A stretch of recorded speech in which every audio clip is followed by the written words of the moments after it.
Service members gathering for Veteran Lobby Day on Capitol Hill shared some of their stories with the Washington Blade. Serving as a gay man in the Iraq War, were you out at the time? I was.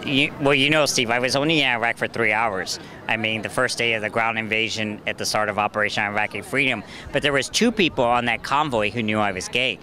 That wasn't an issue because our issue was the mission at hand. Going into Basra that day. I'm not getting a dishonorable discharge because of who I am. I came out to my family.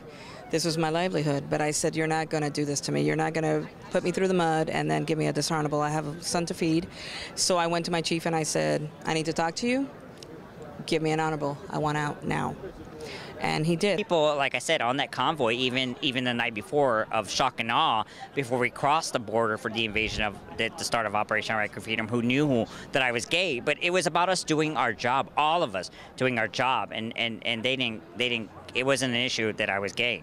Those I worked with knew I was gay. It was never a problem. Like, this was in 2001, 2002, so I never really felt any type of homophobia. One Marine that really wasn't in my company discovered an email that I had sent to a boyfriend. I was not discharged under Don't Ask, Don't Tell. Even though I was open about it to certain people, but I was medically retired after 13 years and 4 months. And he threatened to out me. And I became very depressed, secluded, withdrawn from all my friends and coworkers. So eventually I tried to commit suicide. And I was hospitalized at Camp Lejeune Hospital. And there, speaking to my psychiatrist, a naval doctor, thinking there's some type of patient-physician confidentiality, I told him I was gay. And in turn, he outed me to my command. People know my story since coming out as the first American injured in the Iraq War and as gay. I head to the, I come from San Antonio, Texas, where I was born and raised. We have 3 military bases, which is the hub of the Air Force, Lackland Air Force Base. I go to the commissary, I go to the bases, and there are people who come up to me and say, I know who you are, thank you for your service. And I'm still like a military retiree. People are respectful, and there are those who, I can tell, that the number of people who shun me are far smaller than the number of people who tell me thank you for my service and accept me for who I am, so it feels great. It's part of my life. And basically that's what ended my career. Not the Marine that threatened to out me, that was just a bunch of talk. It was the psychiatrist who told me I could confide in him, who later in turn told my command that I was gay. And from the point that you told him that you were gay, how fast was it that they had served you your papers? I'll say about 2 months. I realized it was about to happen. And I didn't want to get out under Don't Ask, Don't Tell. Like, I didn't want that on my discharge papers because I was just afraid if I go try to get a civilian job that it's on my discharge papers that I'm gay. So regardless of your experience with the injury and being medically retired, I can imagine that you want that same feeling with respect and being able to retire on one's own time for whatever reason for everybody else. I do. I've been with my partner 6 years. We didn't meet till a year after I got injured, 2004.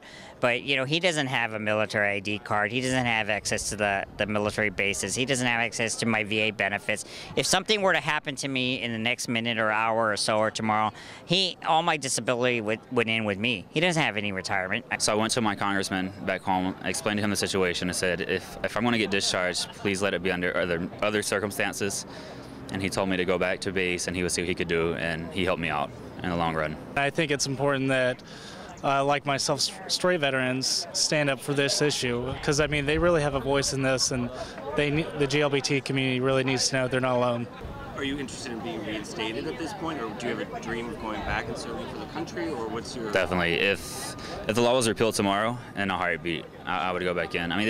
Since I was 6 years old, I was going to be a Marine, be an officer, serve 20 years, and that was my goal, my dream, my ambition, and if it was repealed tomorrow, that's what I would do. I'm asking for equal opportunities of what I fought for the people of this country, not just the selected few, but for the people, which is every single individual in this country. It's the right thing to do, and that's why I believe in repeal of Don't Ask, Don't Tell. I think my highest title was I was a squad leader during the second half of the Iraq War, and I would have never asked my soldiers because it didn't have anything to do with the mission or why we were there, if they're capable of doing the job.